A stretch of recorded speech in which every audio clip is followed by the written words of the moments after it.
Good day and welcome to ANC Decides Town Hall Debate. Today we are coming from Mopani region in Limpopo, and of course my name is Lemogang Foke. The discussion today we're going to be having with the members of the community, as you can see behind me, is whether South Africa needs to institute a state bank, and more so to assist black industrialists.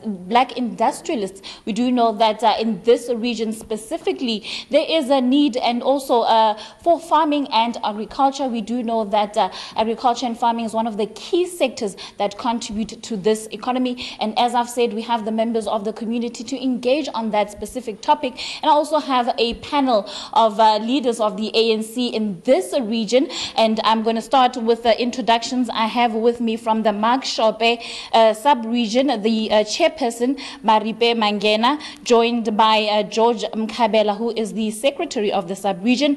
And in Murule, we are represented by the Ignatius Skhubela, who is the chairperson in that sub-region. And lastly, we have from Giyani sub-region, Ernest Mboweni. Gentlemen, thank you so much for joining us. We do look forward to the discussion here today and for some robust solutions that will come out from this discussion, and most importantly, those comments, those questions that the community will be posing to the leadership.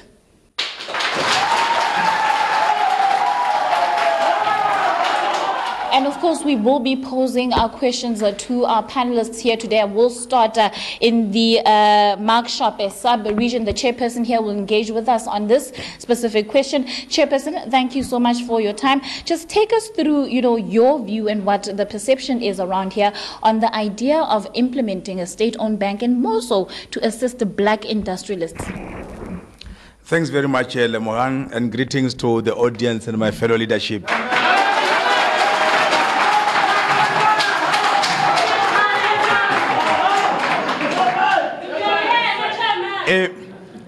It is indeed true that the role of the state is to ensure that there is development in that particular country, and South Africa is no exception.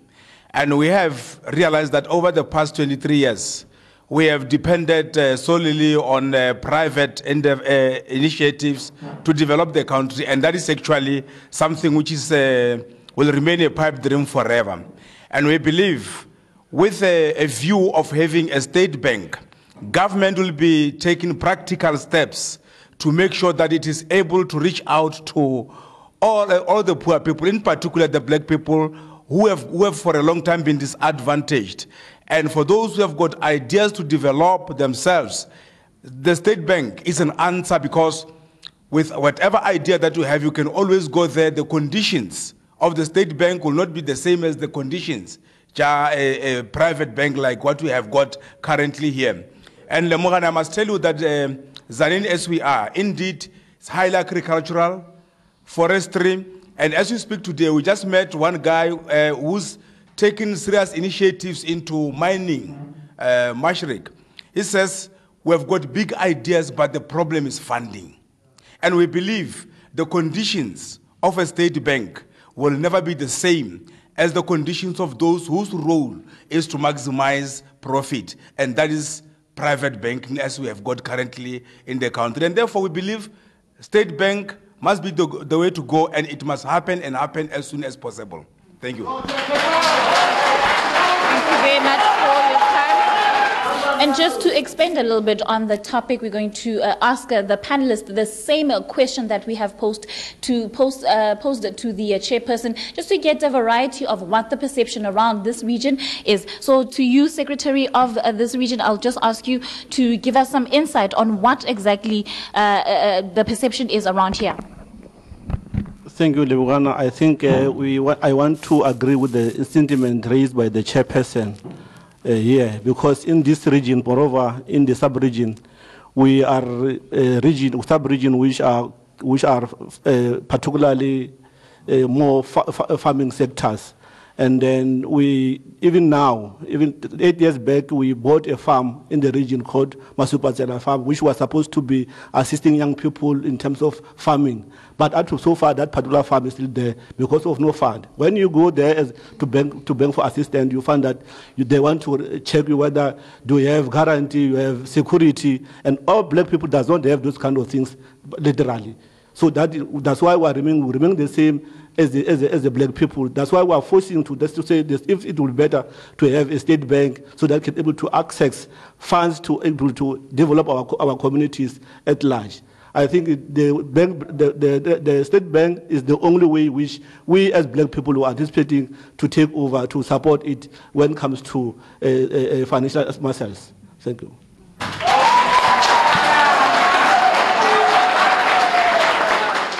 So we move on now to our next region just to get the same sense and the same perception of what a state bank could do for the people in that sub-region. Over to you.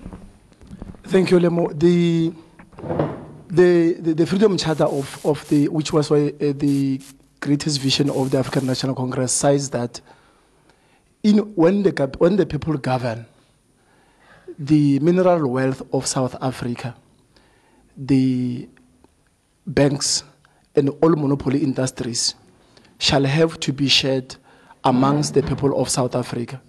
For that reason, now the people of South Africa govern. Now that we are governing, we can no longer postpone the realization of people themselves owning bank through the state. It is for this reason that I am saying the question of state bank is long overdue. As long as South Africans, black South Africans, have got idea to develop in business, therefore there is a necessity for the state to come in and assist the civilians in the form of establishing state bank. And last but not least, we move over now to Giyani to get some fresh perspectives on this establishment and proposal of the establishment of a state bank. Over to you, sir. Thanks, Lemohang, and our audience. Yeah, I can. Yeah, just to take it further from where colleagues have actually touched, in the broader context, the issue of state bank, it is within the broader policy perspective of radical economic transformation.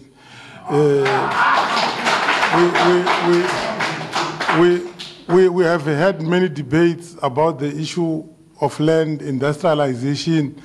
We are in deep rural areas where our people have been awaiting for assistance.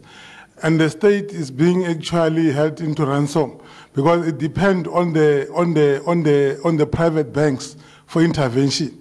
The state bank concept will come in handy to intervene along the line of policy position.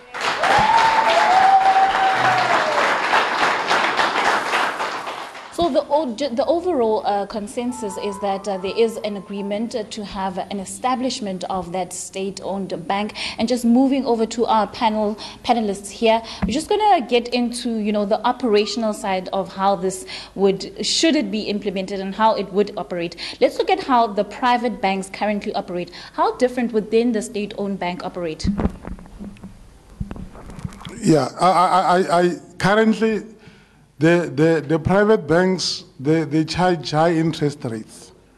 They look for guarantees from our people who don't have a thing to start with. So the operational side will be different in the context that the state bank will be considerate, looking at the plight of our people. Just talk to us about what is currently happening in your sub-region. What are some of the experiences that people in that community have experienced in terms of, being challenged by this robust system in the financial sector? Thank you, Lemohang. The first issue is the survival of business depends on two things. You've got to have ideas, business ideas. Number two, you must have capital, cash to fund your ideas. Now, in this instance, my community has got ideas to generate money, but it does not have money to support the idea to generate money. So in that context, it means you will have people who are rich in ideas, but poor in cash, and therefore get trapped in the poverty levels.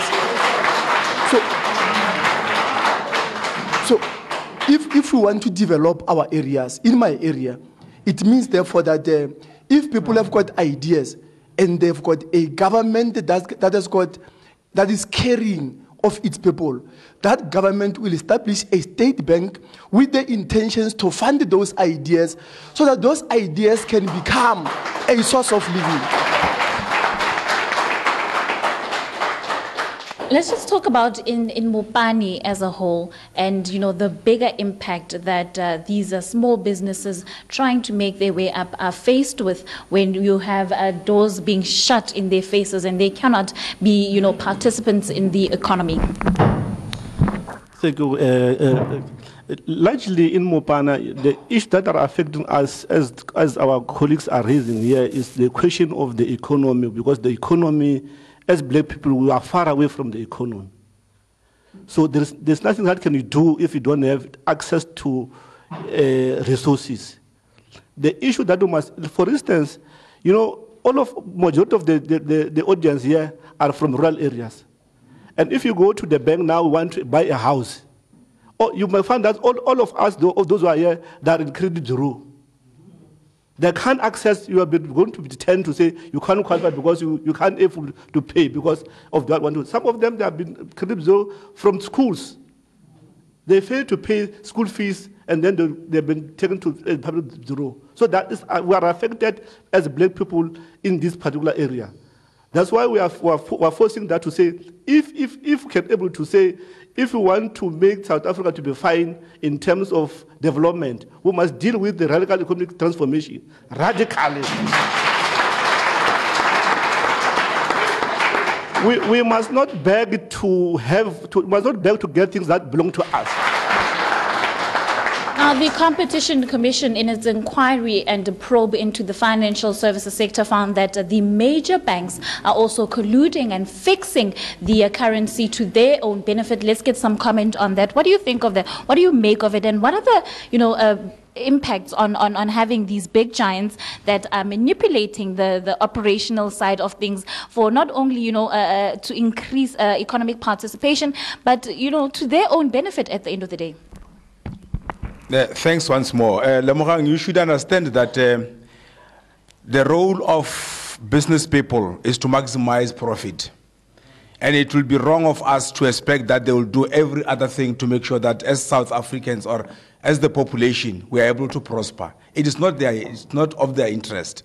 Now, they will do everything to make sure that we remain as we are and dependent on them. It then becomes the role of the state to change that situation. I must put it to Lemogang that it is not by omission that most of the white counterparts in South Africa, I mean, when we grew, we knew that all of them were rich.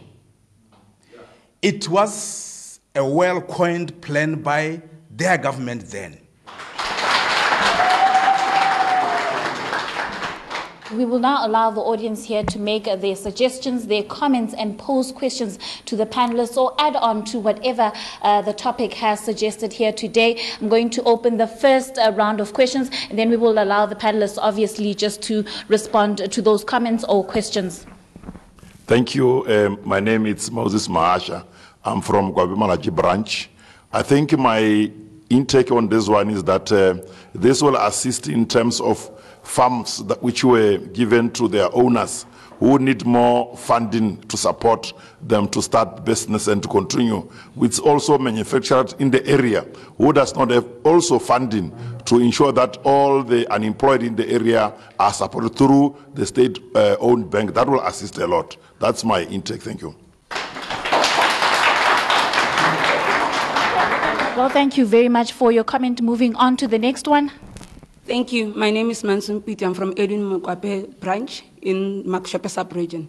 We highly welcome the state-owned idea because as a region, we have surrounded by green mango, and we have started as the youth of this region on the green mango economy. And we find that when we take our business plans to the private-owned banks, they say our business are not business feasible, our business plans are not business feasible, as they don't know our plight, they don't understand where we come from with the green mango economy. And we believe that a state-owned bank will understand our frustration. As young people in this region, we want to take on the forest harvesting. When you go to a bank as a black person to talk about forest harvesting, already they put away your business plan because they think you are now going into avenues that are not meant for us as black people. We are hungry for business, we are hungry to change the economy, and as young people in this region, we are ready for RET, we are ready for radical economic transformation. Thank you. I'm Masha Bekhadle from Velitlogo branch, Ward 30 of Greater Zande municipality. According to my experience, these privately owned banks, they are very racist on their approach in terms of approval of credits. Necessarily because when it comes to black people, they can only approve, they are very fast to approve credit for cars and other things that are not available. But when it comes to banks, when it comes to land and housing, they are very reluctant to approve because they don't want a black child to progress. Yeah, my name is William Mage from Edward Ramela branch in the Mopane region. The ANC has long said that we want economic freedom in our lifetime, and he has started the issue of the bank. And our enemy, as the African National Congress, is white monopoly capital. And banks are in the control of white monopoly capital. It means that there will never be radical economic transformation as long as those banks are still in the hands of white. Black people are suffering because this reactionary element of white people monopoly that is privatizing everything, not to open up so that blacks can touch the economy.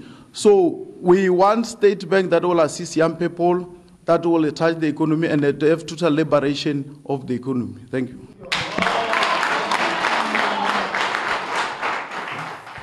Well, those were some of the views and the perceptions and some comments from the audience here today. We will now move over to our panelists just to engage on what has been said. And I just want to touch on what was said by that young lady where she spoke about rejection of business models. What do you make of that? Okay, thanks, Lebogang. That just attests to what we have said here. I think that is a classical example of the experiences which are actually met by our people on day-to-day basis. You heard she's talking about a very good initiative, green mango and forest harvesting and so on.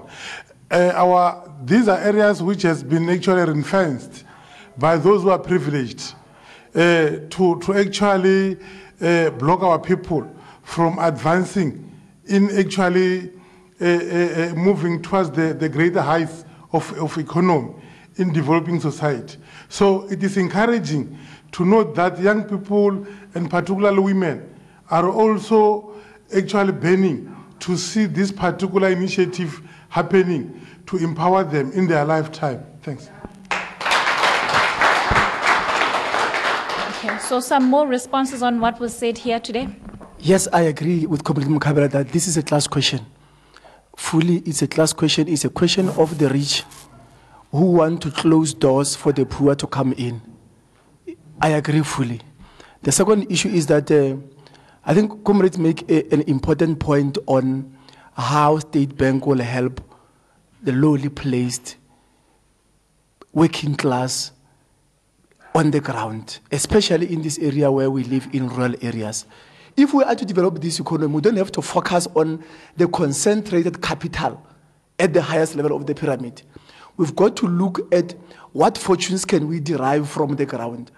What the school uniform, how can a poor woman in a village access finances to supply school uniform in about 20 schools in that municipal area? That is possible. But if you don't have a bank that is able to understand your language, the the opportunity might go. You will talk this on the pulpit, but immediately you leave, nothing will happen. But now that we will be talking of the state bank, it means the state will realize the significance of people having to enter the real market. And in that case, the economy of South Africa will grow. The young gentleman in the audience also made mention of the prejudice that young people face, young black people face in terms of credit rejections and credit proposals and all of that. But what do you make of this kind of thing being, you know, a barrier into businesses flourishing? And is white monopoly capital a reality in South Africa? Yes, it's true that the white monopoly capital is a reality in South Africa. Everywhere, the economy is owned by white people, and the majority of white people are control this economy. And our people, as black people, are not there. Young people who are prospering in terms of education, they can't be able to access that particular economy because our struggle as Africans, moreover, it was the struggle of taking economy into our hands. Now, with the elective conference just around the corners, BGMs are currently underway. But when we talk about issues of policy, radical economic transformation being an ANC policy, do you think that coming out of that conference, it will be an implementation of now? Thanks once more. Yes, I believe come post-conference, we should be able to move and move with speed. Well, we are aware that there are those of us who argue that there is no white monopoly capital. But I must invite you to the areas around Tzaneen and tell me who's owning any piece of land that produces anything. Tell me who owns any industry. Okay, so I think, you know, when you speak of issues of policy, you speak of issues of leadership, you cannot go without speaking of that preferred candidate, which you feel will lead the ANC to that materialization of these proposals, these policies that will encourage radical or economic transformation. But what is your view on the candidate or the preference in your sub-region? Thank you, colleagues. I think in our sub-region, branches of the ANC are beginning to speak their preference. Largely, the preferred candidate is Nkosazana Dlamini-Zuma.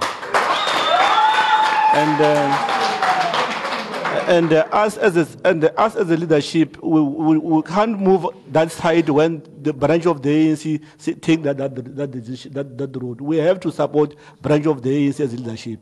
We are sure that the project of Nkosazana Zuma is going to be the victorious in the conference of the ANC. Come December, you will see. Thank you. And for our last round of questions or comments, we now invite the audience back into the conversation and also extend this conversation to the issue of leaders and who their preferred candidate could be and if they will be able to achieve what they set themselves out to achieve. And I'm going to start here. If you can just stand up, introduce yourself and tell us what your views are. My name is Kosnat Mangwana. I'm from Dan Village, John Mhlari, Ward 18. My preference is Nkosazana and Jig. And I don't play hide and seek games. Nkosazana forward. My name is Andres Moahi, Chairperson Lokholomage branch Ward 83. We've got political power, but we don't have economic power. We firmly believe that the status quo cannot remain. We demand change, and we demand it now. State-owned bank is the answer. Radical economic transformation is the way. If we can now have some of our panelists just to give us closing comments, the overall idea as to what is the message that is coming out of this region in terms of the topic that we had today. 30 seconds each. Thanks, Lebohang, for this opportunity to give the last reflection about the economic radical transformation, and in particular the state bank, to commemorate the centenary for O.R. Tambo, our stalwart, it will be befitting for those who will converge in that particular August conference of the African National Congress to do the right thing by actually putting the leadership which will drive this particular program of actually empowering our people, women, youth, and the vulnerable, as we all know, by putting Dr. Nkosazana Dlamini-Zuma there, because she's articulating this and she's passionate about it. She's not trying to attract votes, but we believe she's going to do that. Thanks. Thank you so much, Comrade Lemu. My concluding remarks is that State Bank is the necessary vehicle to the transformation of the current colonial apartheid economic structure. We are saying we don't want a white, black candidate who represents white minority in the form of a black color. We are resolute on the support of Dr. Nkosazana Dlamini-Zuma for radical economic transformation. Thank you. We have listened to all the candidates who were supposed to be, who are canvassing for the presidency all over. I think it was 8 comrades who were campaigning for that particular position. But when they campaign, the only person who talked about radical economic transformation, we view that Nkosazana Dlamini-Zuma, she's talking more of that particular program, which can able to change the life of our people in South Africa. We believe that if Nkosazana Dlamini-Zuma can able to take podium and lead, the South African black people will be liberated in terms of economic transformation. Thank you. We support the establishment of the State Bank, which should be linked to BRICS, which will be a solution to the African problem, because we are Africans. In terms of the candidates, I'm very skeptical and afraid of anything currently, or anybody who is highly supported by a majority of whites and those who are owning currently. Because it raises suspicion in me that there is something that they foresee as their benefit at the expense of the majority of the people of South Africa. And therefore, NDZ for me is the way to go. Thank you. Well, a big thank you to our panel as well as the audience that are present here and for their inputs today. This has been an ANC Decides Town Hall debate. My name is Lemogang Foke and I'm coming from a Mopani region in Limpopo. And I think what is coming out of this region is the fact that a state-owned bank is for implementation right now. And of course, their preferred candidate, Nkosazana Dlamini-Zuma, is the one to lead.